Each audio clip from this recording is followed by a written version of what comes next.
ಸಪ್ತಸ್ವರ ಸೇವಾ ಸಂಸ್ಥೆಯ ಯಕ್ಷ ದಶಮಾನೋತ್ಸವ ಕಾರ್ಯಕ್ರಮದ ಮೊದಲ ದಿನದ ಅದ್ದೂರಿ ಪ್ರದರ್ಶನ ದಿನಾಂಕ 7-10-2025 ಸಪ್ತಸ್ವರ ಸೇವಾ ಸಂಸ್ಥೆಯ ಯಕ್ಷ ದಶಮಾನೋತ್ಸವ ಕಾರ್ಯಕ್ರಮದ ಮೊದಲ ದಿನ ಅದ್ದೂರಿಯಾಗಿ ಶುಭಾರಂಭವಾಗಿದೆ.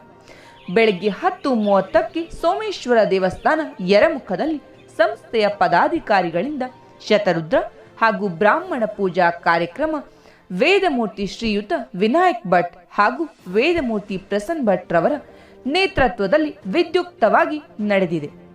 ನಂತರದಲ್ಲಿ ಸುವಾಸಿನಿಯಿಂದ ಲಲಿತಾ ಸಹಸ್ರನಾಮ ಪಠಣವು ನಡೆದಿರುತ್ತದೆ. ಮಧ್ಯಾಹ್ನ ಎಲ್ಲ ಭಕ್ತಾದಿಗಳಿಗೆ ಅನ್ನ ಸಂತರ್ಪಣೆ ಕಾರ್ಯಕ್ರಮ ಜರುಗಿತು. ಸಂಜೆ 6:30ಕ್ಕೆ ಉದ್ಘಾಟನಾ ಸಮಾರಂಭ ದಿವಂಗತ ವೇದಮೂರ್ತಿ ರಾಮಕೃಷ್ಣ ಭಟ್ ಕರ್ಕೆ ಮನೆ ದಿವಂಗತ ಸುಬ್ರಾಯ ಗಣಪತಿ ಶಂಕರ್ಲಿಂಗ್ ವೇದಿಕೆಯಲ್ಲಿ ನಡೆದಿರುತ್ತದೆ. ಶ್ರೀ ಶಂಕರ್ ಆಳ್ಕೆ ಪ್ರಧಾನ ಅರ್ಚಕರು ಸೋಮೇಶ್ವರ ದೇವಸ್ಥಾನ ಇವರು ಕಾರ್ಯಕ್ರಮದ ಉದ್ಘಾಟನೆಯನ್ನ ವಹಿಸಿದ್ದರು. ದೇವರ ಸ್ತುತಿಯೊಂದಿಗೆ ಕಾರ್ಯಕ್ರಮವನ್ನ ಆರಂಭಿಸಲಾಯಿತು.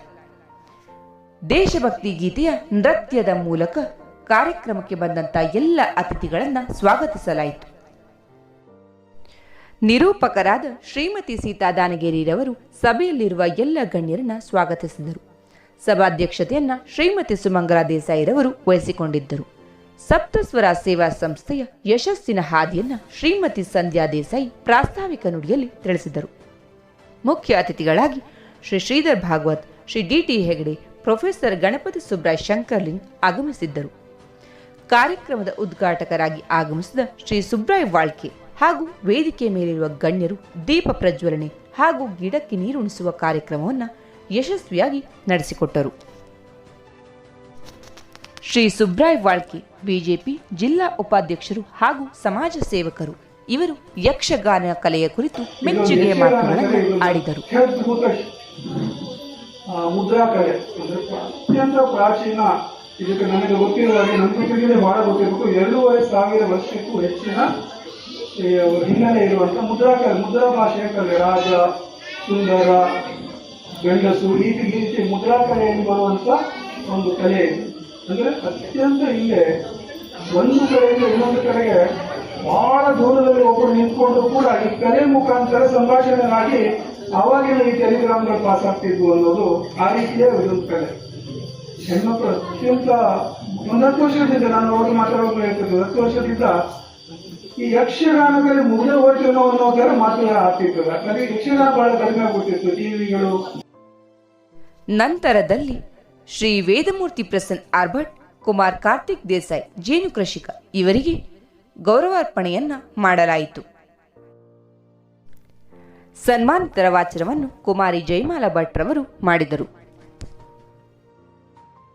ವೇದಿಕೆ ಮೇಲಿರುವ ಎಲ್ಲ ಗಣ್ಯರ ಅನಿಸಿಕೆಗಳೊಂದಿಗೆ ಸಭಾಧ್ಯಕ್ಷತೆಯನ್ನ ವಹಿಸಿದ ಶ್ರೀಮತಿ ಸುಮಂಗಲಾ ದೇಸಾಯಿ ಸಪ್ತಸ್ವರ ಸೇವಾ ಸಂಸ್ಥೆಯ ಪ್ರಗತಿ ಸಹಕಾರದ ಕುರಿತು ಮಾತನಾಡಿದರು. ಇವತ್ತು 10 ದಿನಗಳ ಕಾಲ ಅದೊಂದು ನಾನು ಹೇಳಲೇಬೇಕು.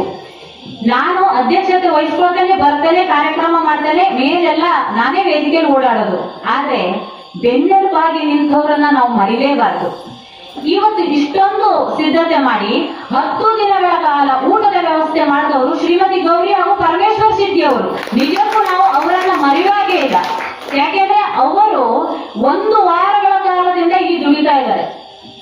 ನಾನು ನಿದ್ರೆ ಮಾಡಿದ್ದೇನೆ, ಅವ್ರು ನಿದ್ರೆನೇ ಮಾಡ್ಲಿಲ್ಲ ಪಾಪ. ಅಷ್ಟೊಂದು ಆಗಲು ರಾತ್ರಿ. ಯಾಕೆಂದ್ರೆ ಮಳೆ ಬಂದ್ರೆ ಏನು ಮುಂದೆ ವ್ಯವಸ್ಥೆ ಎಲ್ಲರೂ ನೋಡ್ಬೇಕಲ್ಲ, ಮಾಡಿದ್ದಾರೆ. ಹಾಗೆ ಅವರು ಕೂಡ 1 ವಾರದಿಂದ ಕೆಲಸ ಮಾಡಿ ಇವತ್ತು ಈ ಒಂದು ಸಿದ್ಧತೆಯನ್ನು ಮಾಡಿದ್ದಾರೆ. ಅವರಿಗೂ ನಾನು ಈ ಸಂದರ್ಭದಲ್ಲಿ ಚಿರಋಣಿ ಅಂತ ಹೇಳಿ.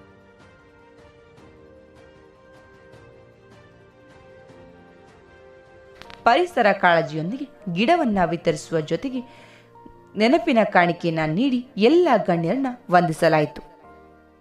ನಂತರದಲ್ಲಿ ಪುಟಾಣಿಗಳ ಯಕ್ಷ ಬಳಗ ಗುಂದ ಇವರಿಂದ ಸುಂದರವಾದ ಧರ್ಮಾಂಗದ ದಿಗ್ವಿಜಯ ಯಕ್ಷಗಾನ ನಡೆಯಿತು. ತದನಂತರದಲ್ಲಿ ಶ್ರೀ ಗಣಪತಿ ಹೆಗಡೆ ಕಣ್ಣಿ ಮೃದಂಗ ಕ್ಷೇತ್ರ ಇವರಿಗೆ ಗೌರವಾರ್ಪಣೆಯನ್ನ ಸಲ್ಲಿಸಲಾಯಿತು. ಬಂದಂತಹ ಎಲ್ಲ ಕಲಾಭಿಮಾನಿಗಳಿಗೆ ಅನ್ನ ಸಂತರ್ಪಣೆಯ ಮೂಲಕ ಮೊದಲ ದಿನದ ಅದ್ದೂರಿ ಕಾರ್ಯಕ್ರಮವನ್ನು ಮುಗಿಸಲಾಯಿತು.